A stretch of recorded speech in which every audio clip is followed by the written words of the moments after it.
What's up, everybody? It's John here from VidGamiac.com. Here we are today back in the Doomed course update for Dead by Daylight, going for the Deadly Plunge achievement. This one's going to be done from the killer side. You can get this done with any killer, so no purchase necessary. This achievement is to fall a cumulative 1 kilometer with killers. So make sure you get into a game. The most efficient way to do this is to try to look for a tall structure that you can jump off of. Obviously, this is going to be map dependent, so hopefully you can get a map that has a pretty big vertical surface in the middle, and then just make sure you try to find the shortest way up and just drop down.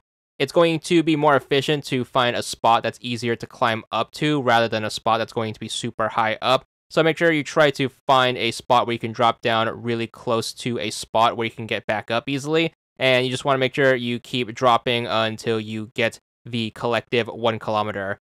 A whole kilometer is going to be quite a bit, so this is going to take quite some time and quite a few games, so make sure you are in it for the long haul. If we are strictly focused on just going for it, it's going to go smoother rather than working on it in the background, so just make sure you take entire games to just farm these easy spots and just leave the survivors to their own devices. Obviously, the survivors are going to tear through the generators really fast and get to the exit really fast, but we're just going to use the entirety of our time in each of the games in order to try to get the most height as we can get.